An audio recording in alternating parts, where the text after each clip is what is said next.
31-year-old Terrell Nelson is accused of shooting 34-year-old Cantrell Hayes Ross the night before Thanksgiving. She later died on December 2nd. Savannah police say that she was shot on Augusta Avenue at a daycare she owned. Today, a homicide detective testified that Nelson's SUV was seen outside that daycare before the shooting. And a friend told police that Hayes Ross was arguing with Nelson before she came outside and said, quote, "He shot me."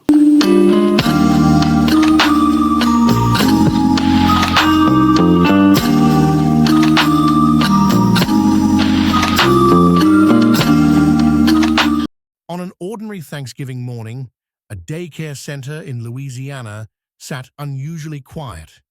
But behind those doors lay a truth too dark for daylight. Thanksgiving morning, Louisiana. A daycare center, normally alive with chaos, sat frozen in silence. Police arrived. A wellness check. Nothing more.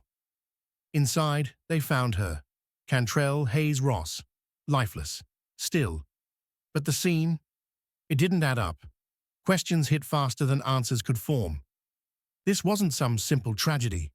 It was a tangle of secrets, a mess of stories that clashed and refused to fit. What if I told you this case defies every explanation, that the silence screams louder than the evidence? Stay with me. The truth, it's nowhere near what you think. Cantrell Hayes Ross, a beacon in her Louisiana community, mother of 3, daycare provider, her home, a sanctuary. But on Thanksgiving 2019, that sanctuary became a question mark. She was due at her sister's. Pots simmered, family waited. Cantrell never came. Her phone, silent. Her daycare, locked tight. Parents buzzed her line, no answer. Kids waited for pickup, nothing. One mom drove over, house dark, knocked. Silence, something felt off. She called 911, just a wellness check. Simple, until it wasn't. Police arrived, door jammed. They pushed in, air thick, wrong. Cantrell, on the couch, still, too still. But she wasn't alone that morning. Someone had been there, left quietly, held a secret. Her last moves, hazy, store run, text, running late, then gone. One call stood out, started, never finished. To a friend, line cut, no words. Friend stayed mum. Why? Investigators pounced. That call, her last lifeline. What it uncovered, unimaginable. Cantrell's world was joy, trust, but something twisted it. Someone shifted the story. The truth? Closer than you think. It's 8 a.m. on Thanksgiving morning. The air is crisp, the streets quiet. Sarah Johnson pulls up to Cantrell Hayes Ross's daycare, her son in the back seat. She's early, arranged a quick drop-off before the holiday rush. But something's wrong. The house is dark, no lights, no sound. The door? Locked tight. Sarah steps out, knocks once, twice, nothing. She calls Cantrell's phone. Straight to voicemail. Her stomach twists.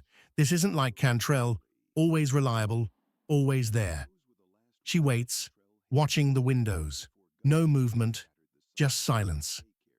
By 8:05, unease turns to panic. Sarah grabs her phone again.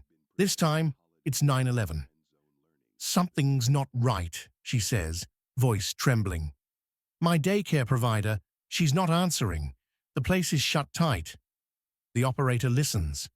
A wellness check is dispatched. Fast. 8:15 hits. 2 officers, Martinez and Lee, roll up. They approach the house, boots crunching on gravel. They pound on the door.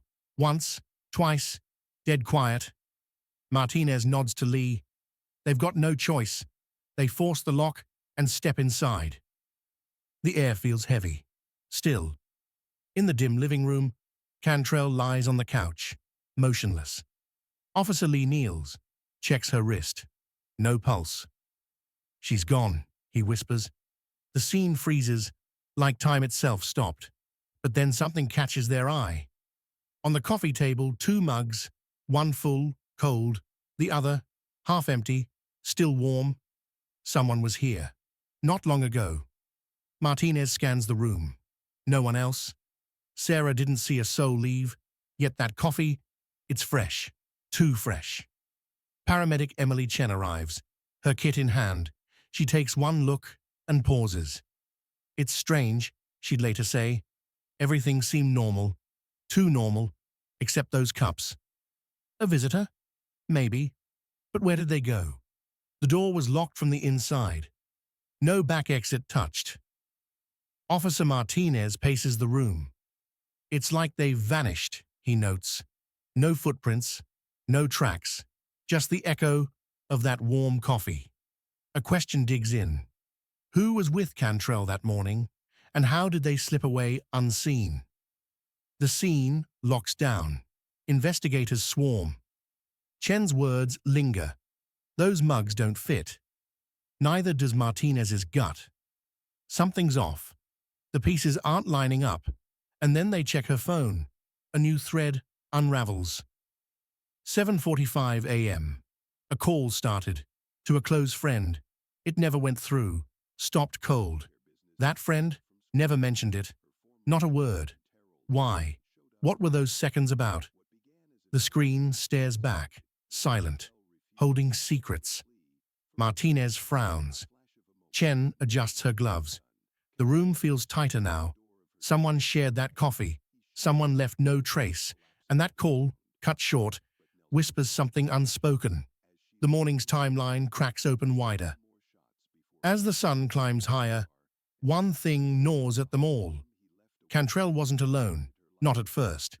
But now, she's the only one left. And that warm mug, that stalled call.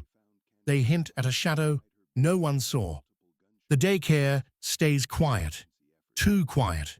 Whatever happened here, it's not over. Something doesn't add up, and it's only the beginning. The daycare sits quiet.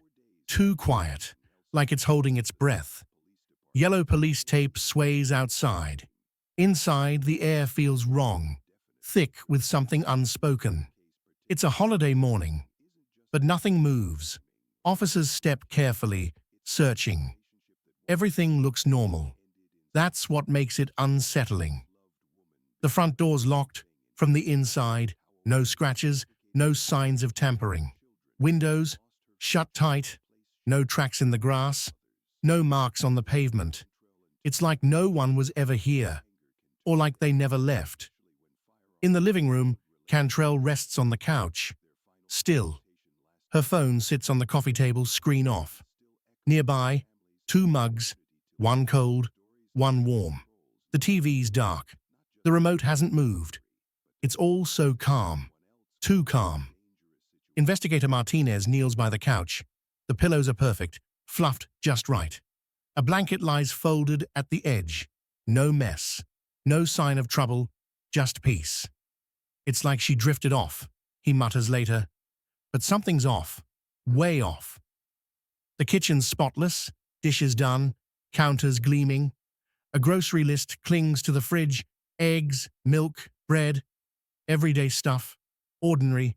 Too ordinary for a place like this after what happened. Upstairs, the kids' rooms wait untouched. Toys in rows, beds smooth, no chaos, no clues. It's as if the house didn't notice anything was wrong. As if it's keeping a secret. Officer Lee checks the back door. Locked, deadbolt firm, windows still latched. No one broke in.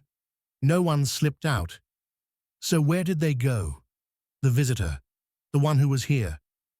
Martinez stares at that warm mug again. It's still steaming faintly.